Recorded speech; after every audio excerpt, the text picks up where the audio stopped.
Experience Fenton. Experience the beauty of its colors and designs. Experience American art glass, treasured from generation to generation. Experience the art and magic of handmade glass. Using the tools and techniques of the 1800s, the Fenton Art Glass Company continues to grow and thrive. It does so in an age when every industry in America has undergone a transition to increased automation, overseas production, and the ever-present control of computer science.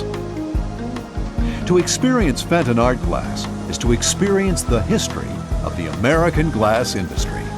It's not just our history, it's really a history of American glass, because we've bought molds from a number of different companies. We develop colors that are inspired by a number of different American companies that have developed those special colors over the years. And so I think that's really the niche that we have, is a representative of a history of a country's tradition of glassmaking. The story of Fenton is the story of a passion for glass artistry and the growth of a unique family business. A classic American success story, beginning with a dream, achieved with family, hard work, and dedication. There's a real passion here in the family to not let this not work, because it's our name and it's our heritage. Frank L. Fenton was the inspiring force in founding the business. After graduating from high school in 1897, he began working in what was then a large, thriving American glass industry. Frank worked for a number of glass companies that produced some of the finest handmade glass in America, glassware that is today highly prized by collectors. An enterprising and ambitious young man, Frank became a foreman before he was 20. But his true passion was glass artistry. He dreamed of the day when popular art glass would reflect his style and designs. Frank decided that the only way to realize his dream was to go into business for himself. He once said, "I got the idea that if I could do this work for someone else, I could do it for myself." It was a discussion he had had many times with his brother John, who was also a glass decorator. I remember him telling me that when he was thinking about starting his own business, his brother John, who was older, said, "I'll help you get started whenever you want to do that." So Frank went to John and said, "I'm ready to get in my own business." And John said, "How much money have you got?" Dad said, "I got $280. John said, "Good. Between the two of us, we got $284.86. And so that's the way they started. And so in May 1905, Frank and John started the Fenton Art Glass Company in Martins Ferry, Ohio. It began as a glass decorating company with 4 employees. They bought glass blanks from local glass companies and decorated them for resale. They were so successful that their suppliers became reluctant to sell them blanks. The only solution was for them to make the glass themselves. After raising the necessary finances, they began building their own glass factory in Williamstown, West Virginia in 1906. In January 1907, they produced their first piece of glassware, a design called Water Lily and Cattails. Their location on the Ohio River provided a convenient way to get the product to market. They packed the glass in barrels and shipped it by riverboat. Shortly after Fenton moved to Williamstown, Frank and John were joined by 3 more Fenton brothers, Charles, James, and Robert. At about the same time, the American Flint Glass Workers Union chartered a local chapter for the skilled glass workers, a chapter that continues to this day. The skill of its workers has always been vital to the quality and success of Fenton. We just received a national award from the union for our labor relations. You have ups and downs. You have times in which there are disagreements. But one of the things I think we've been able to do is to keep those lines of communication open. I think they've done a good job of understanding the difficulties and the challenges that a handmade glass factory has here in the United States. The skills of the glassmaker's trade are passed on from worker to worker. It takes many years to fully learn the intricacies of this art. Like most trades, glassmaking has a language of its own. The work area is called hot metal and is organized into teams called shops. Each member of the team carries out a different step of the operation. Although it may look chaotic, the glassmaker's movements are carefully choreographed and timed, creating a smooth, even flow from step to step. A complex item such as this classic cranberry opalescent basket will have more than 24 workers, each in turn shaping and finishing the piece. The process begins with ruby rolls, pure cranberry glass heated in a special oven to develop their rich red color. Workers remove the rolls one at a time, heat them until they're soft and pliable, and carry them to a worker known as the caser. The caser cuts off a ruby bud, which is attached to a blowpipe, quickly reheated and passed back to the caser. After shaping it, he blows a small puff of air into it, enlarging it slightly. It then passes to a gatherer, who dips it into a furnace, gathering a layer of French opalescent glass over the ruby bud.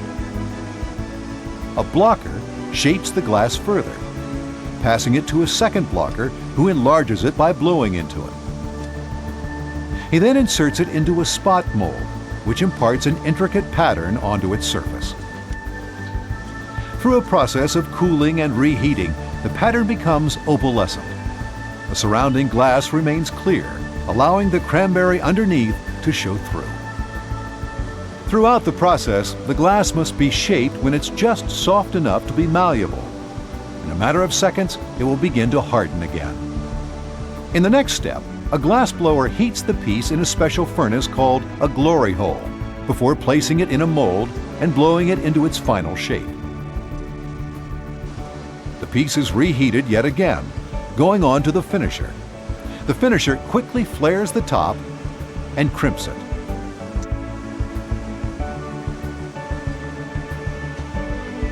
Next, it goes to the handler, who applies the molten handle. Each handler stamps the handle with his own distinctive mark.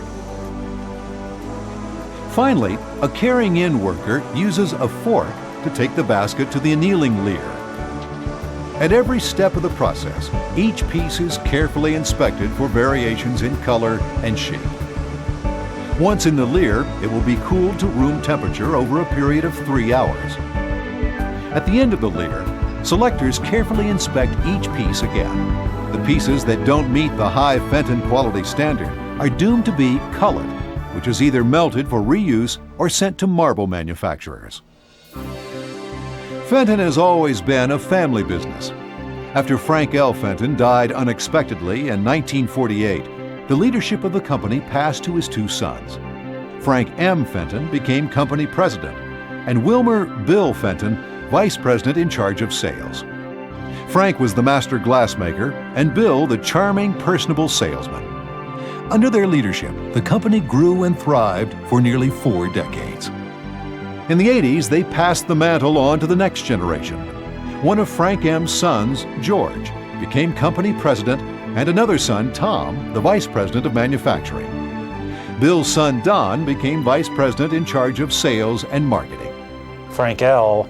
And his brothers were gone, fairly quickly within the late 40s, and Frank and Bill took over really without the assistance and support that we have been blessed to have Frank and Bill still with us during this time.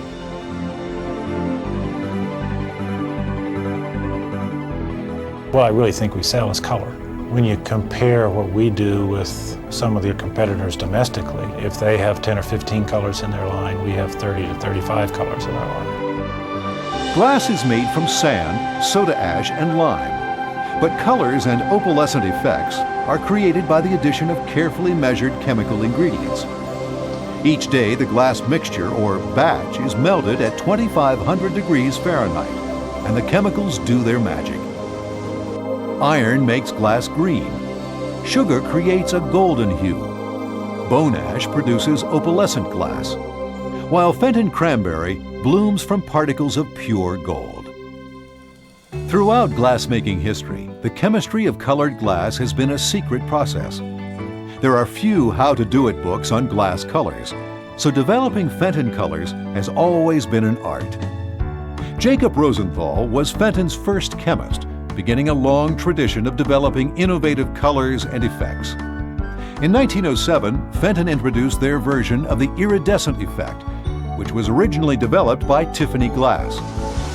It's created by spraying still hot glass with metallic salts. Fenton combined this treatment with heavily patterned glass, creating what is now known as carnival glass by collectors. It was an instant success, and its popularity continues to this day. With the talents of Jacob Rosenthal, in the 1920s, Fenton glass became a kaleidoscope of color, using descriptive names like Chinese yellow, ebony, mandarin red, and Mongolian green. Fenton worked 30 years to develop Favrine, which was originally created by Tiffany and Frederick Carter. The fact that it was a secret formula, combined with its extreme sensitivity to changes in temperature in the glass-making process, made it extremely difficult to perfect. The silver in its composition, combined with iridescent spray, gives it variations in color and a beautiful luster. Created in Fenton limited editions, it's a popular color with collectors. Frank M. Fenton has always had a fascination with glass color chemistry. He worked with glass chemist Charlie Goh in the 1960s to recreate two of the heat-sensitive art glass colors of the late 19th century, Burmese and Rosalie. They are still an important part of the Fenton heritage. Like cranberry, they rely on pure gold for their color. Today, Wayne King carries on the tradition of innovation in color chemistry, with many newer Fenton colors like Empress Rose, Ice Blue Pearl, and Willow Green. Fenton's wide color range reflects many traditional favorites: cranberry, mulberry, and cobalt blue. Design has been an area of discussion and tension throughout the organization, I think, as to one, that the things that we try to do make it much more difficult to manufacture the product that we do, because we're always trying to raise the level of difficulty. In the early days, Frank L. Fenton designed most of the pieces or adapted classic designs for the Fenton line. His notebooks were filled with sketches and ideas for glass. Today, many examples of his work can be found in the Fenton Museum.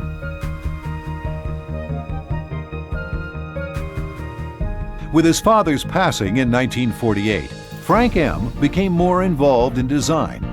Realizing that the most popular designs were Victorian, he set about learning all he could about the style and began reproducing pieces from the 19th century in different colors. Tony Resina joined the company as a designer in 1967 and was responsible for many popular patterns such as Lily of the Valley, Valencia, and Water Lily. In 1994, Fenton's present designer, sculptor John Saffel, joined the company. He has introduced many popular new glass designs. New pieces are first drawn and then shaped in clay before going to the Fenton mold shop, where the mold is created from cast iron. Each mold is the result of careful planning and painstaking craftsmanship. After the preliminary machine work, a skilled mold maker carefully cuts the pattern in iron by hand, a meticulous process that can take 12 to 14 weeks. The Fenton Company has a collection of over 8,000 molds, many going back to the early days of the company. Others have been acquired from glass companies that have gone out of business. This allows Fenton to recreate classic patterns from American glass history.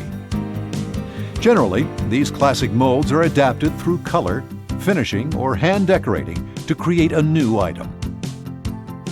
Since 1973, each mold has been marked with a special symbol to distinguish new production from older pieces. Today, most of Fenton's designs have their roots deep in the history of American glassmaking and represent the classic Fenton look. Since 1907, with the introduction of iridescent or carnival ware, innovation has always characterized Fenton and contributed to its success. During the Depression, the glass industry was at an all-time low. Production slowed to part-time, but Frank L. Fenton's design abilities and a bit of luck led to the production of hobnail perfume bottles for the Allen B. Risley Company. From then on, it seemed as though everything we made, if we made a particular shape, we also made a hobnail shape in that same basic mold. And the hobnail was our bread and butter line from probably 1940, 39 or 40 up until the present day. It's been a very, very important thing in the development of our company. Distinctive crested ware, glass ringed with a colored or crystal edge, is another Fenton hallmark. It's a technique that requires great skill on the part of the glass craftsman. Fenton also mastered the double crimp. The glassware is passed through two different sized crimping tools, creating a beautiful effect. At various times, Fenton has created offhand items, glassware that isn't formed in molds, but is entirely hand-shaped, using the skills of the glassmaker. The first time was in the 20s, when Frank L. Fenton contracted 4 skilled European glassworkers to spend a year working at Fenton. Again in the 70s, glass artist Robert Barber joined Fenton to create offhand art glass. He also trained other Fenton artisans in these techniques. Dave Fetty worked closely with Barber and today still makes some specialty offhand pieces for the line. Fenton's association with QVC in 1988 represented another type of innovation, this time an innovation in marketing. And Bill Fenton became a television personality, appearing frequently on QVC for many years. We were not sure what effect that would have on our other retailers, but when they saw that people were coming in and saying, "Where is your Fenton?" because they had seen it on TV, that has had certainly an impact. By creating a separate line for QVC, Fenton protected its valued family of dealers and at the same time greatly extended its customer base and market presence. Fenton has also been sold on the German and English versions of QVC and the shopping channel in Canada. It's another example of the flexibility that helped Fenton survive when so many other glass companies closed their doors. The desire to be innovative and flexible and react with the times instead of just doing the same old thing. Although Fenton began as a glass decorating company and enjoyed great success, the Depression forced the closure of the decorating department. It was to remain closed until 1968, when Louise Piper was brought in to help create a new decorating department. At the time, she was 58 and had already had a long career in glass decorating. But she said there's one condition. She said, I'm already at retirement age and I don't want the people here to know how old I am. So I had to agree not to tell anybody how old Louise Piper was. When she got to be 80 years old, she then began to be proud of her age. Louise stayed with the company until 1989, creating many new designs, one of the most popular of which was Violets in the Snow. She also trained a generation of glass artists. Many are still employed in the decorating department. Fenton is now the leading company in America carrying on the tradition of hand-decorated glassware. Nancy Fenton, wife of company president George Fenton, is director of design and heads new product development.